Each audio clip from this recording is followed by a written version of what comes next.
everyone. It's Whitney, and I want to welcome you to Ladies Takeover Empowerment Podcast, where we're all about helping you to succeed and become the very best version of yourself. So, listen up tonight. We have some amazing people that have joined me right here on the screen. I am telling you, season 7, episode 2 is about to be a blast with none other than Bishop and First Lady Zimmerman. Hello, how are you guys doing? Wonderful. How are you? I'm doing wonderful. I am blessed and so happy that you guys took time out of your busy schedules to join me on this season. So let's not waste a lot of time. Everybody wants to know exactly who you are. So tell us a little bit about yourselves, how you got married, if you have any children, all that different type of stuff. Want me to start? Yeah.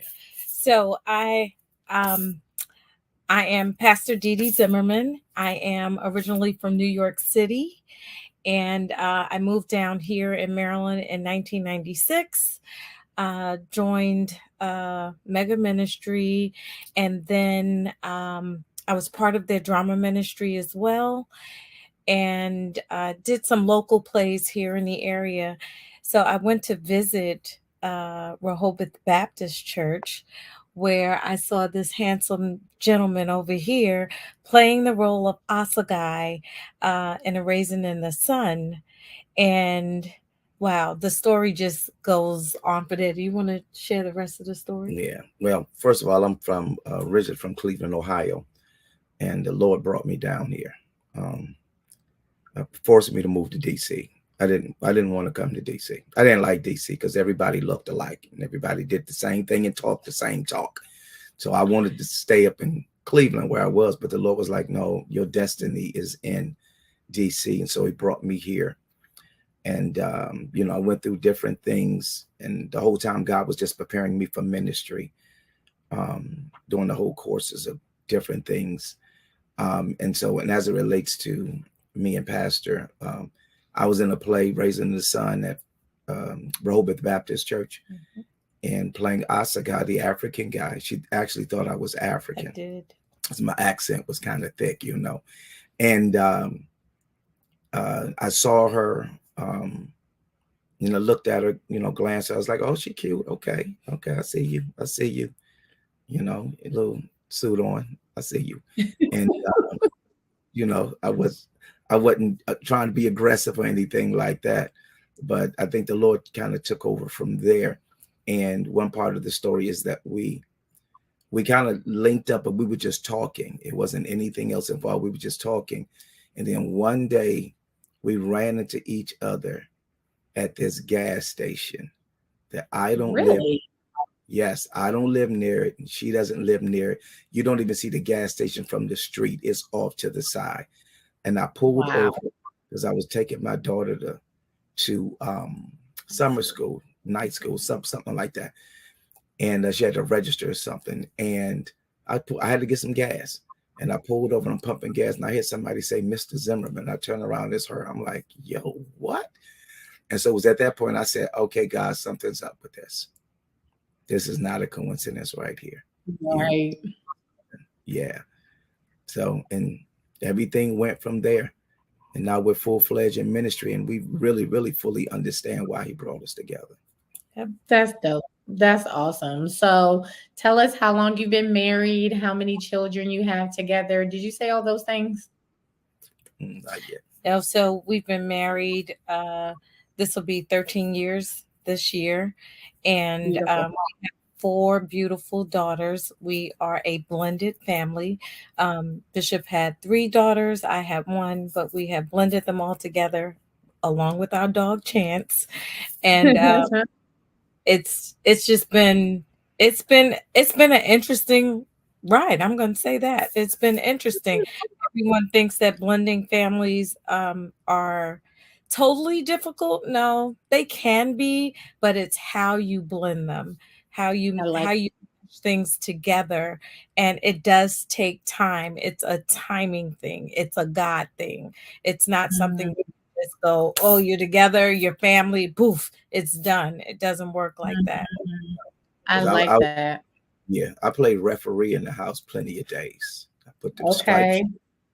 you know. Um, It was all women. it's all women, He was the right? only Right. one. Yes, pray my I'm strength, sure. you know. So it was, but it was a learning experience, especially from a pastoral standpoint. You know, Mm-hmm. when you're dealing with personalities, you know, Mm-hmm. from a standpoint, two of the biggest things you'll deal with is principalities and personalities as you Personalities. pastor. You know, Mm-hmm. sometimes dealing with the principalities inside of the personalities and how, Mm-hmm. no, you're doing this because you're wounded. Well, you're doing what, this is a trigger for you. You got to get rid of this. And so there's plenty of days, where you spend those times, but we spent those times deciphering things, conversations, sitting down. It's not Mm-hmm. always, it's cute from the outside when you're looking at it from television. But when you get into the thick of things, you know, sometimes it's a war. It's But I'm thick. sure. yeah, I'm sure. I'm sure. So I would say that's a good point. it was thick. No, mm, okay. We, Mm-hmm. we were actually able to navigate through those thick places. Um, and like I said, they weren't easy, but we were able to navigate after it took some years. It actually took some Really, years, but it was all really. about communication. It was communication. Communication was key because if you like, I kind of isolated myself at one point, and that Mm, wasn't healthy. It really wasn't mm, healthy. But I came to the revelation actually through God that this is not healthy and you need to communicate more. You can't isolate. And we just started pushing through those walls, and mm. we are doing That's great. good. That's good. So that brings me to the next point about how important is communication, because there's a lot of blended families, whether people want it that way or not. And I believe, especially now in the body of Christ, that there's situations where we want to avoid, we don't want to talk about it. We mull it over a lot of times with prayer. But there's some things that need to be discussed, that need to be talked about, and it's having those difficult conversations. So you kind of talked about it and touched on it, but how important was communication in your relationship as a married couple, and then as it manifested in and trickled out to your children? How important was communication as a blended family? yeah, communication is key, and everybody should know that communication is basically the number one thing that tears marriages apart. Lack of. Yeah, lack of communication, because even if Mhm. you're suffering in your finances, you should communicate about it. If you're suffering in other areas in the marriage, you still should communicate about it. But when you don't say anything, you leave so much Mhm. for the enemy. And when you don't Mhm. room that you leave for the enemy, he brings in the spirit of paranoia, Wow. assuming that this is that, then you start feeling like, well, they don't like me, they don't love me, they don't care about me. Are they cheating on me? Your Mhm. mind, all these Mhm. places, there's no dialogue going forth, you Right. know. Uh, Wow. very, very dangerous place not to communicate as a couple. And sometimes communicating about the wounds and the triggers that cause those things, right? Because I'm a huge communicator, always have been. I like to talk it out. Hey, this is what's going on. This is what's happening. Mhm. So Mhm. she didn't communicate that much at all. She Nope. communicated some, but it wasn't that much at all. And so I'm the one that was waking up at 2 o'clock in the morning. Now we got to talk. But here's the funny thing. I actually was a great communicator until we came together as one. I was Mm. the one to communicate. I was yak, yak, yak, yak, yak. But I'm telling Mm. you, it was a spirit that just shut me down. They said, nope, Mm, you don't say nothing. mm, Go to your room, don't say nothing to nobody, go in and out, say hello, good night, and keep on going. That's how things mm, were for a while. mm. I think Wow. people don't understand when you look at marriage, they don't. Let me say this right here. This is going to be real deep, right? When you look at Job's wife, and I talked about this on Bible class, when you look at Job and his wife, right? How Job lost everything, his kids, all of that stuff, Mhm. Mhm, right? mhm. Wife is the one that told him, you need to curse God and die. So it's like, Yes. yo, why didn't she go with the package? Right? Why didn't she go too? Mhm. She didn't go because God honors marriage. That's right. And he knows Mm. her. She stayed there. That's how important marriage is to God. Now they don't take it lightly out here these days, but it's that important, right? Yeah. Yeah. Enemy always comes in, and he always comes in to break the communication. If he breaks the communication, then the truth is not coming forth. How you feel Mm. for, then you start to assume, and then chaos erupts inside of the marriage. And when the chaos, Mhm. things come out of your mouth, now you're speaking these word curses out of your mouth. I Definitely. don't like, Oh. I'm sick of this marriage. Then you start saying the divorce Oh. word, you know, all Oh. this. Now you're Mhm. speaking death on your marriage because you didn't communicate, right? Mm. Or you communicate to the wrong person and not to the person you're supposed to be communicating to. Yeah, Mhm. it's an open door. Mhm. I was going to That's how say. people fall into these emotional affairs. Yeah. You on your job Yes. to somebody, and all they say is, "I would never do that to you." She did what? Mm. Oh my God! Mhm. You need something out, No, it right? happens. Very, very dangerous. Um, Absolutely. so the communication part of it is extremely critical um, in the marriage, and you have to be secure, because if the marriage is not secure between the both of you, it's going to trickle down to the rest of the family. Right. It's going to trickle down to Yeah. the children, you Yeah. know. And you're so right because the thing about it is that I think that when it comes to the lack of communication or not saying anything, especially Pastor DeeDee, you were saying that you would just like stop talking. I think what happens is that we take on, it doesn't matter which spouse it is, whichever spouse it is, takes on the persona that I'm right. So because you feel like you're right, you're justified in your actions because you make assumptions because you didn't properly communicate. So you say, I'm right in my behavior, I'm acting this way, and this is just the way that it's going to be. And it really does take God to open up your eyes to see, you know what, you got some parts to play in this. Right. But it made me feel, believe it or not, emotionally, it made me feel safe. I felt Ah, not that I was right, but I felt ah, emotionally safe, mm, mentally safe. So mm, I put myself in a box so that I could gotcha. stay safe because I didn't want the family. This is my stinking thinking. I didn't want the Mhm. family arguing over stupid things. So Ah, instead of arguing, don't say nothing. It's gonna go away. mm, That's the way I was thinking. But mm, it didn't go away. So mm, ultimately we still had to communicate Got to deal. You got yeah. to deal to with it. you got to rip that band-aid off, and you got to look at the sore for what it is. Yep. And some sores are just ugly, but you got to look at it. You got to let air get to it. You got to let it heal, Yep. and you got to deal Mhm, with it.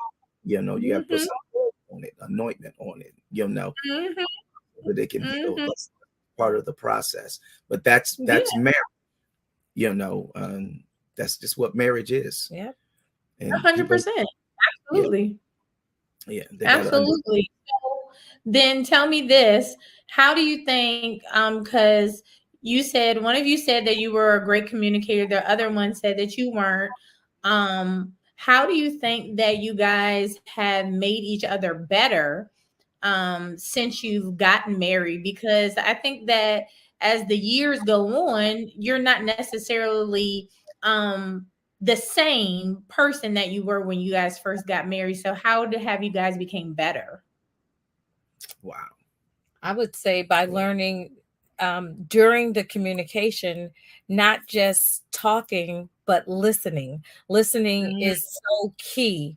You can hear things, but they can come in and go out. But learning mhm. to listen to what your partner is saying, learning to listen to what your children are saying is extremely important. And then, like one of the things that I do with him when we're having a conversation, I will repeat back what I said and ask Yes. you received. And he'll say, he may even say, no, that's not what I heard. I heard XYZ. Right. And I said, no, the sky was red. And he said, I didn't hear that. So then how do I communicate so that you understand me and that you can hear me effectively and process that right? So Yes. that's important. And that Yeah. goes to background and triggers Mm-hmm. and different things like that of what you experience. So certain words she can say, and I was like, but that's how I interpret that because I've done Ooh. that all my life. So Ooh. she has the option to say it a different way, or I got the option to get over it, right? Or And how did she know? How's she supposed to know if you didn't tell her that that's a trigger? There it exactly. is. And so that's what I have to communicate and have to say to her. This is why I responded the way I responded. And Mhm. her respond to me that I'm looking for is to say, oh, I understand now why you say Right. that. When she says, understand now why you say that, it's like it's over for me now. I Poof. got it. I'm good now. Yeah, As long as you Mhm. understand how I feel, I'm good. Even if it doesn't change the way. that's right. As long as you understand how I feel. Wow. That Wow. makes a See, major difference. that's interesting because there's a lot of things I don't understand. And my husband says that to me quite often. I understand. It doesn't mean that I agree or it doesn't mean that things are about to change, but I understand. I don't understand. So we can't move forward because we're not good. I'm not understanding. So how am I supposed to move forward? You said you understand. I don't understand.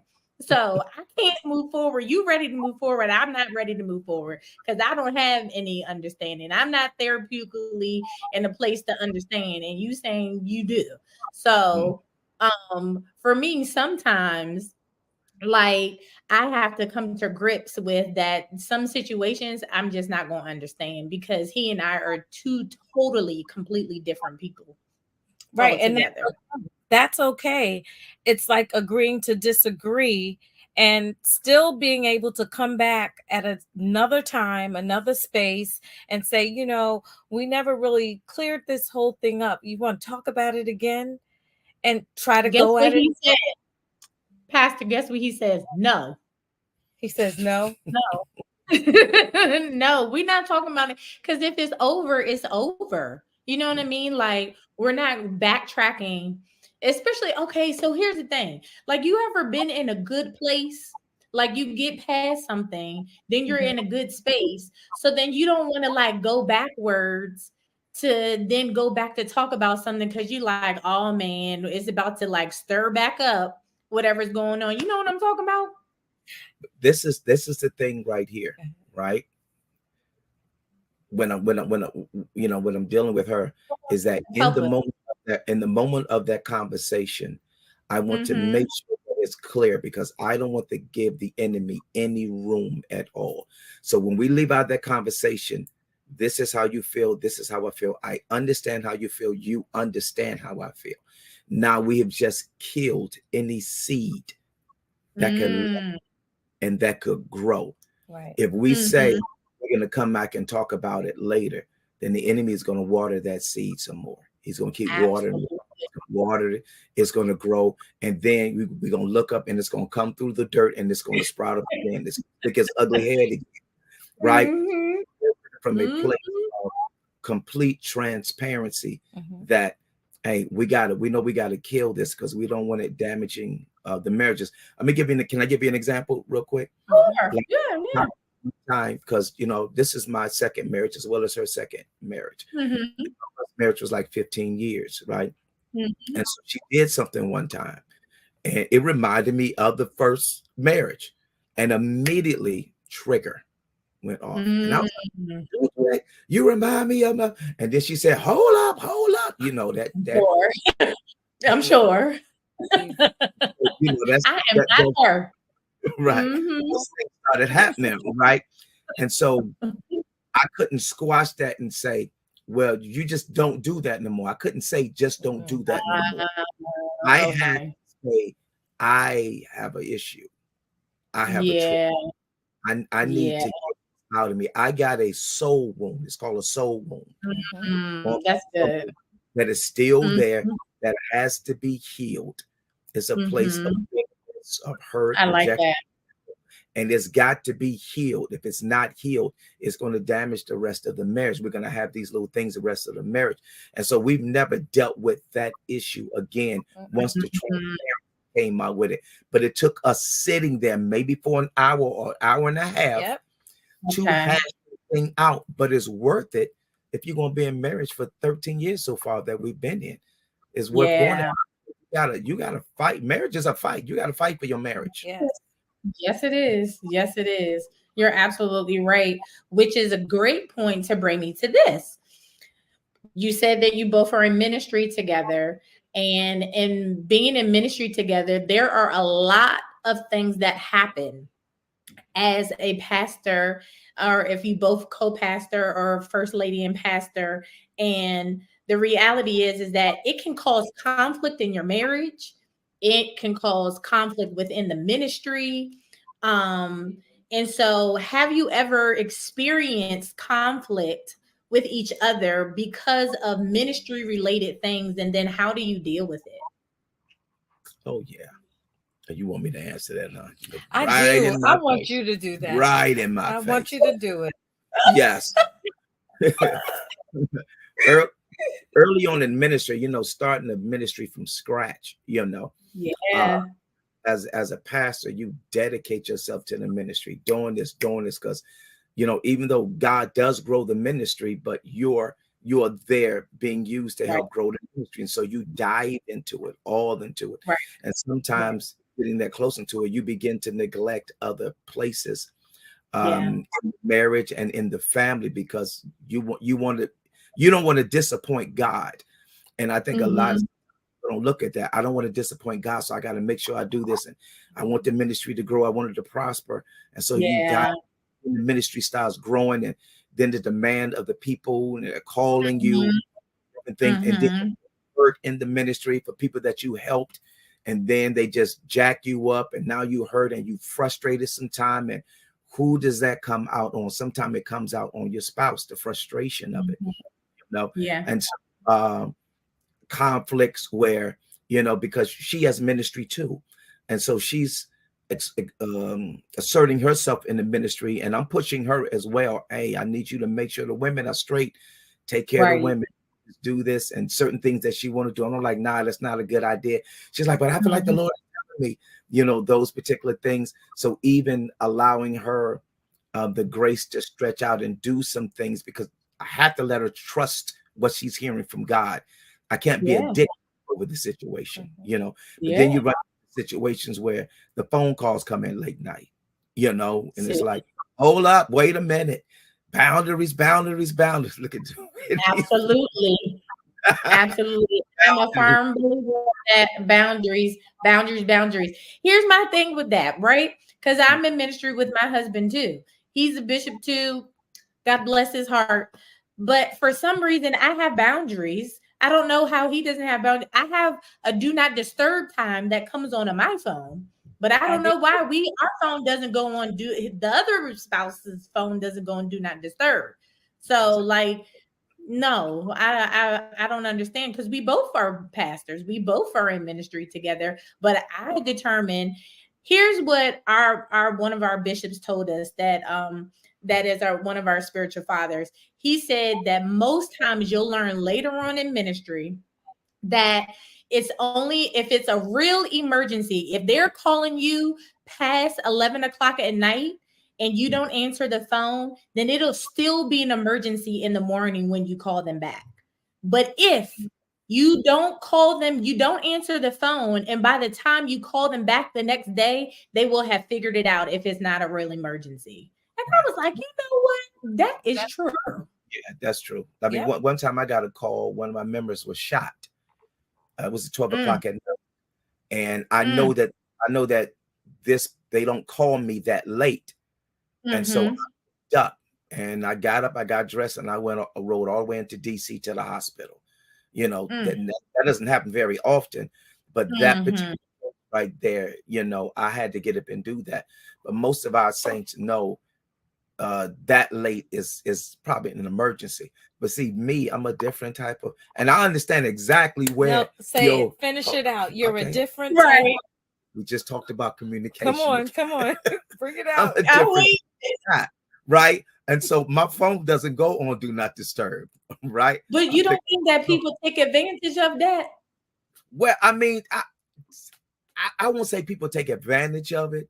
I think how can I say this? If my leaders need to reach me that late, if it's an emergency, they know that they have access to me to reach me that late, right? Because if they're dealing with something that has to be dealt with that I don't have to deal with, and they got to reach me, then they know that they can reach me that late, right? But most of the time, what they'll do is they'll text me first, right? If I don't respond to the text, they'll say, "Hey, I got an emergency. Can I call you?" They'll ask.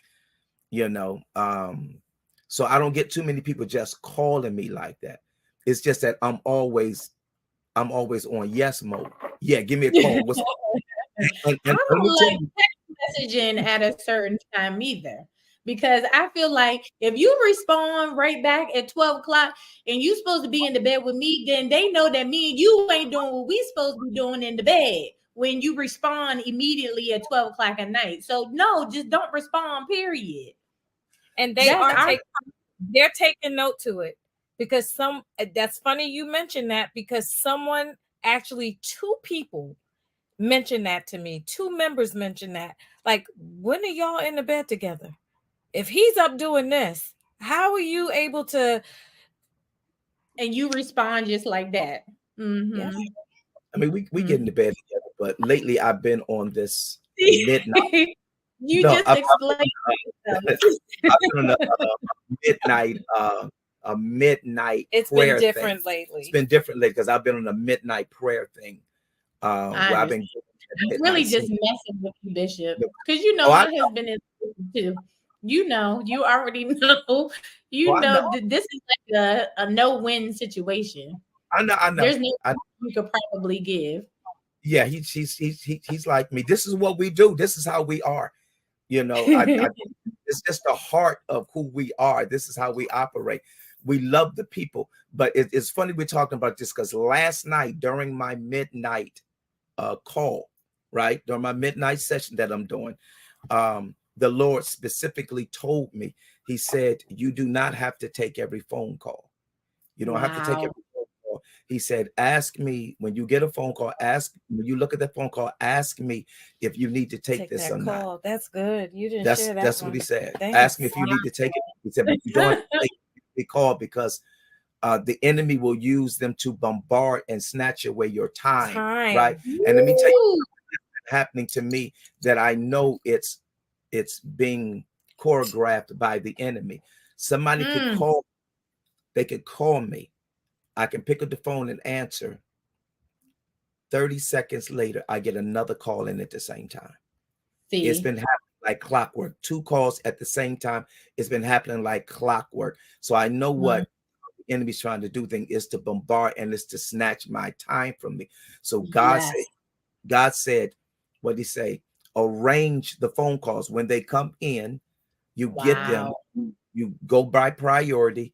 This one, and then you do this one. He says some calls may just require a text message. Send a text back. That's it. So last night he walked me through this process.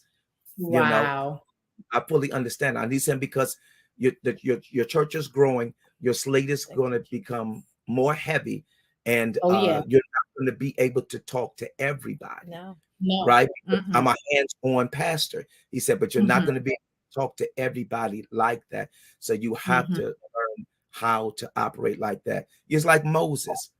That's why he had to, unless you get frustrated and you smoke the rock, Come on. Absolutely. It's so true. And if you know your temperament and the enemy knows your temperament, you think that he doesn't play on those heartstrings that, oh, all I got to do is send someone to say that they need X, Y, and Z because you're a natural giver. You're a natural, you want to naturally help solve problems. And so people will just sometimes just say anything to get the attention, and then next thing you know, you're in a rock and a hard place trying to figure out what are you supposed to do. It's so important to have your ear always to God, to be listening. So They're, important.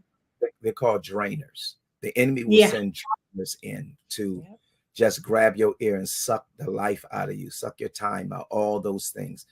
And um, they'll never get to a place where they're able to function on their own, because that's not the purpose of them. They're like a spiritual leech. That's who they are, right? And they Mm-hmm. need to be delivered as well, right? Mm-hmm. From that spirit that's allowing them to do that, because they have Mm-hmm. to. And so it's not to say that we don't take phone calls from anybody. It's just to say that some Right. people, I know when they're specifically sent to drain me mentally, Yeah. Yeah. physically, Yeah. emotionally, Mm-hmm. psychologically. I know, Mm-hmm. you know, Yeah. those people 100%. I've learned over the years now to recognize it. See, at first I didn't Mhm. recognize it. I know when to Yeah. recognize it and say, okay, I got to shift this right here because I see where this is Mhm. going. That's Yeah. good. I would tell Bishop all the time when I was growing up, my father, he would have us, he'd preach, then we'd be sitting at after church, we tired, hungry, me, my mom, and my brother waiting. He having meeting after meeting after meeting. It's 2 and 3 hours later. I'm trying to figure out if you was listening to the sermon and listening to the message that he just preached, why does he have to take 3 additional hours to have meetings with you? You should have been listening. You should have been in the prayer line. Like, I'm trying to figure out what's going on. Why are we spending this extra additional time? And it's really to drain you, to take everything that you got. And then now you leave, you done got them great. And then your family mad. We all upset because And you this, did yeah, for 3 hours. right. And this it's emotion, and people don't realize it. It's emotionally draining even to the pastor. When Mhm. after church you just poured out, and you're open, and you need to be closed up, but you can't yet Mhm. because now you're having those 2 and 3 hour conversations afterwards. Yeah. Especially if I need a meeting with you. Such and such did this to me in service. Did you see it? Mhm. It was right Mhm. after church. And I'm like, you need to get over that, right? Or something, because that is draining, right? I'm like, the Holy Ghost falls, somebody gets saved, all these Yep. things are happening, and Yeah. is that all that you saw? Was that they did? Exactly. So Exactly. those places that they drain you as well, you know. Absolutely, 100%. Well, let me say this. I think that I noticed, Pastor DeeDee, that when he said, I didn't, you when he said that God told him something, you said, I didn't know that. You didn't tell me that. I like those moments because it happens with my husband and I all the time, where there's some things that, like, sometimes I'm talking and I feel like I'm going like this, just yakking. And then there's other times where I'm like, okay, let me just take this to God. And when I take it to God, God knows how to strategically do things and fix it so that he fix it well. And so, Yeah. like, it's amazing, you know? So when you think about your spouse, both of you, what quality do you value most in your spouse and why? His heart. Mm, His heart, because he has a heart for God's people. He has a heart for God. And when I was even in prayer for my spouse, that was one of the things that I prayed, specifically wow. prayed for. He loved God more than he loved me. That was Wow. extremely important to me. And because of that, I know that he covers me. Yes. And I know he's covering me. Now, did it always feel like that? No, it didn't always feel like that because the enemy kept putting different things in front of me. He doesn't have balance. He don't know how to stop taking those calls. All these things were coming, but I took it to God. And when I took it to God, God answered and is still answering those specific prayers. I don't have to go into what they were, but I am watching God do that thing, and it Yeah. is amazing. It is so amazing. It doesn't, Yeah. it now know I don't have to get frustrated. I don't have to get angry about any of those things. I can take it to God and then Yeah. watch him work. When Yeah. I'm starting to see those things manifest, it's like, oh, okay, you're Mm-hmm. growing up. You're growing up. Mm. Right. You don't have to do anything. You don't have to say anything. Just let God handle it. And that's what Yeah. God spoke to me one day. He said, I don't want you to handle this. This is too much for you. It's easy for me. Just give it to Mm. me. Yeah. Come You on. know, one of the most dangerous things that you can do in marriage is argue. Yes. And from a spiritual standpoint, we don't see what's happening when two couples come together and they argue and it Wow. escalates. Spiritually, you open up a door, More a than one major door. door, more than one door, and Yes. you allow the enemy access into your marriage when you do that. Wow. So you got to be dangerous with that. And so, um, to answer your question, her excellency in ministry and excellency in my life. Um, Mm. I lost the desire to celebrate life Wow. because I went through depression for like 10 years straight. Wow. And I lost the desire to really celebrate life. And so when she came into my life, she taught me how to celebrate again, how to even celebrate my birthday, That's celebrate beautiful. events and different things like that. Don't just, have a banquet, just celebrate life, and the excellency that she brings even in the ministry. So, when she does the women's conference, they top tier, nice. Everything is laid out, even though sometimes I get on my nerves. I got to get this done. I got to build this. This has got to be done. And I learned to step up out the way. Just step out the way. Uh-huh. You know, Mm-hmm. way, let her run with her vision. But the excellency that she has brought to my life and to the ministry is what I needed, down to everything, down to the way that she dresses, all of it, down to her style, down to everything about her is what I needed, is what God gave me to help enhance the ministry and the call that God has placed on my life. And That's so beautiful. that's a major thing that she brought in my life. Thank you, honey. That's So beautiful. no problem. Just pay me later on. He pushes me. He pushes me to be better, especially in he pushes me, and he sets the bar up here, and I just go for it. He allows That's me to go for it. So it's not like I have to, what do you think about this? It's like this is what the Lord's telling me to do. What are your thoughts? Not can I do it? It's just how am I going to go about doing it? Or what do I need from him? And he's always there to support. Always. I love it. Oh, that's so great. That's awesome. You guys have been amazing. Thank you. Thank you so much. This has been so wonderful. You've dropped so many nuggets that have really blessed me personally. And I'm sure everyone that is listening as well as watching has received so much just from our short time talking. So I'm going to give you one last question that you do not know about. So I want you to think real hard and then you can answer. But if you had the opportunity to go back to meet your 25-year-old self, what three words of advice or encouragement would you say to your 25-year-old self? Wow.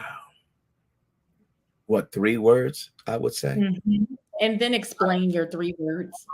I would tell myself at my 25-year-old, greater is coming. Mm. Greater is coming. And I would have to say that because of where I was when I was that age and what I went through for so many years of being suicidal twice while working in ministry, right? While singing on the preaching in a state of depression. I would tell myself, greater is coming. Come So, on, that's good. yeah. That's good. You got to write a book. Come on. Yeah, I know the Lord Come on. keeps talking. Wow. That's good. What I tell my 25-year-old self, wait on your kingdom spouse. Ooh. Wait. Just wait. Ooh. Because it's worth the wait. It was worth it. It was so worth it. When I go back and I look at 25 to now, I mean, prior to 20, I moved here when I think I was 30. So Okay. if I knew the things that I knew now, yeah, I would say wait on your kingdom spouse. It's worth the wait. That's good. I like that. I like that. Thank you. Thank you both, Zimmermans. I appreciate you. I love you so much. You are amazing, amazing. And thank you all for watching. This has been Ladies Takeover Empowerment Podcast. And I want you all to meet us next time here for our episode 3. Don't forget to like, share, and follow us. Ladies Takeover Empowerment Podcast. This was Whitney. See you next time.